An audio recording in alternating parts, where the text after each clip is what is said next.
Day 15. Training your freaking arms every day, yeah. Take a shot of whiskey. Pump up your biceps.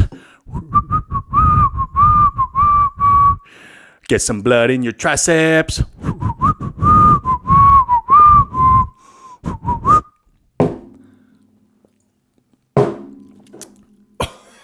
Oh no! I was doing good.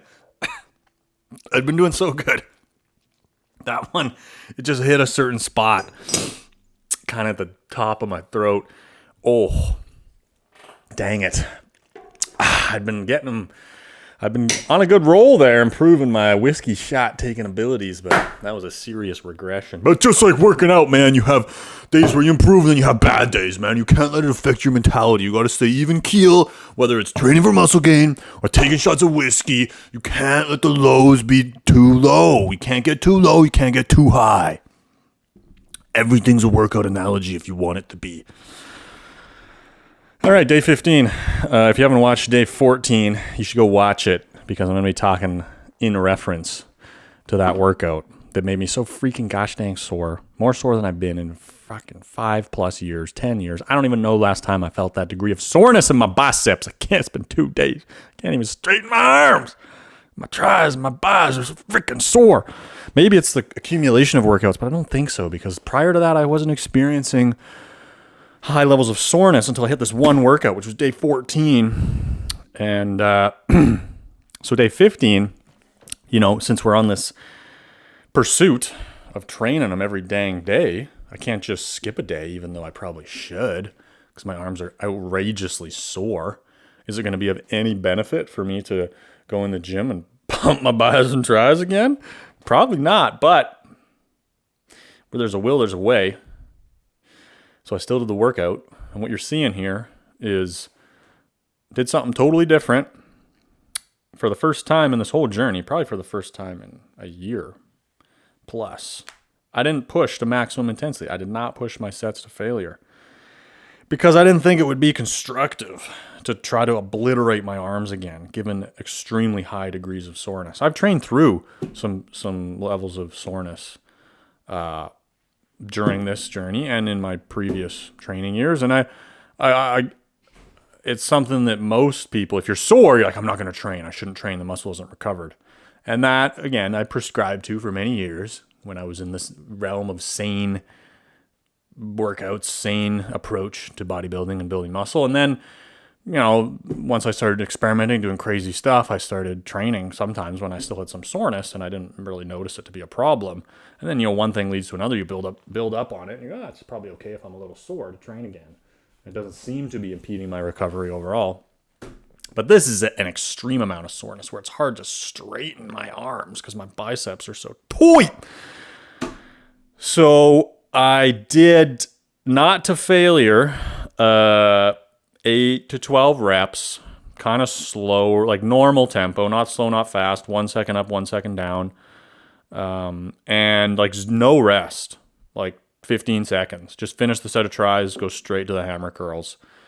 And I did like at least 15 rounds of this. I lost track. I was just going back and forth, boo, boo, boo, boo, boo, boo. And because I'm not taking the set with that much intensity, I'm not really getting out of breath. Whereas normally, I take my sets into oblivion, I'm breathing, man. It takes me like a minute to catch my breath. If I rest less than a minute, I'm out of breath the whole time, which I do sometimes, but I'm not fully recovering from a cardiovascular standpoint. But with this, I'm just kind of chilling. As soon as it starts to burn a little, I do like 1 more rep, 2 more reps, and then I'm like, all right, good, set over. Fucking lame, but okay. Straight into buys. Same thing, back and forth. I started sweating a little bit. I was like, my heart rate was up, but I was not out of breath. 15 rounds of that. I would not expect this workout to produce more muscle gain. I would think of it as an active recovery type of workout. The thought being using the muscle versus abusing or breaking down. Normally, if you're fully recovered, you want to go in there and try to do some damage to your muscle if you're trying to spark growth. I think that's the way to think about it. I want to push it to its limit and beyond, break it down some so that it has to adapt and build back bigger than it was before. And in this case, I did not do that. Something else of note that I want to talk about is that the fatigue from doing arms every day. Oh, I got a sneeze building. It's coming. Woo!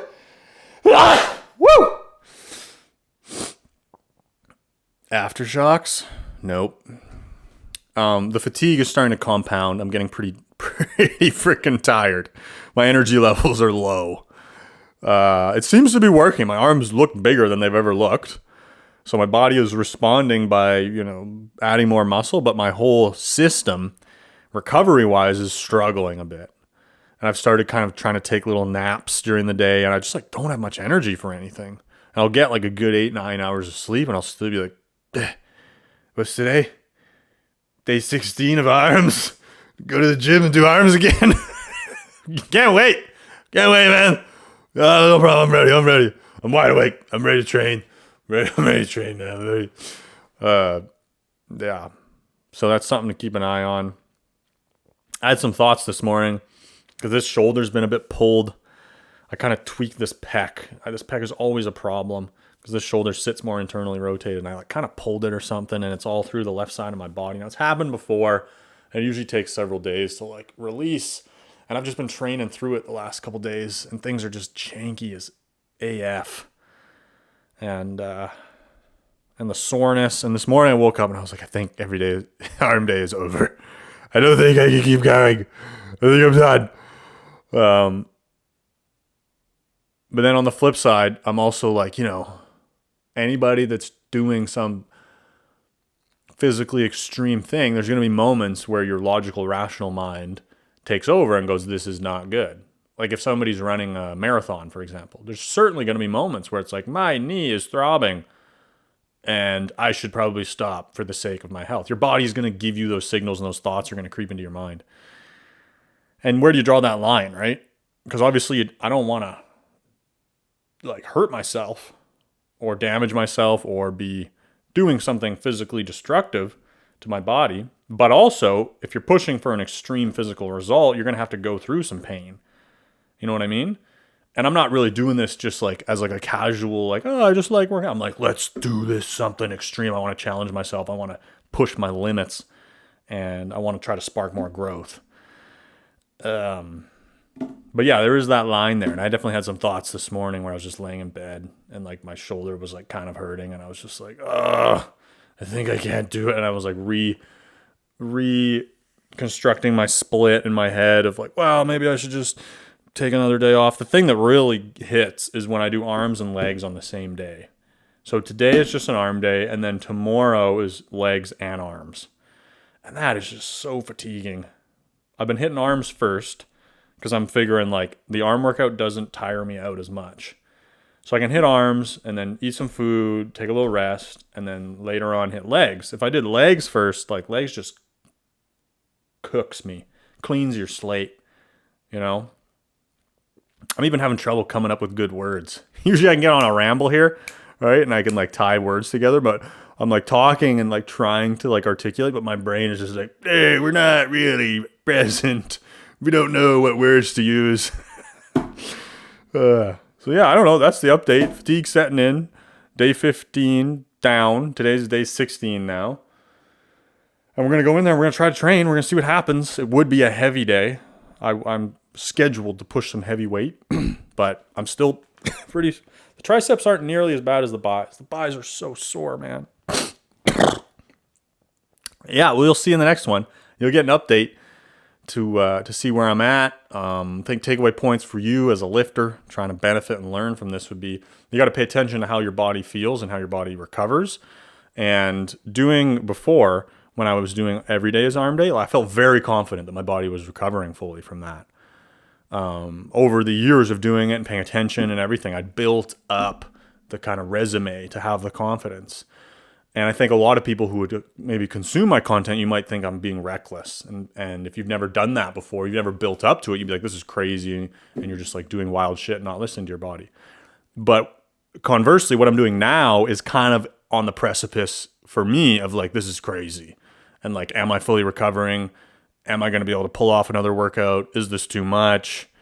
And so I think that points to the discussion of paying attention to how your body is responding and also that you can handle more as you go. So as you build up, what your body can handle in the beginning is a lot less. But then after years and years and years of consistently training and ramping it up, what you can handle becomes more and more or like the amount that you can handle increases.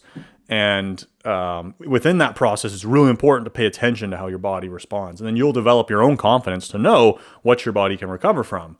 And you don't really need to necessarily listen to other people telling you what's too much or not, because you've put in the work and you've spent the time and you've tried resting extended periods of time between workouts. And then you've tried resting less and you're paying attention to how your body responds. You adjust your sleep, your nutrition, and you get a feel for confidently, I know that if I hit arms and rest 2 days, I have no soreness, I have no fatigue, my joints all feel great. At this point in my journey, I know that that's definitely enough rest, regardless of what somebody else is going to tell me, right?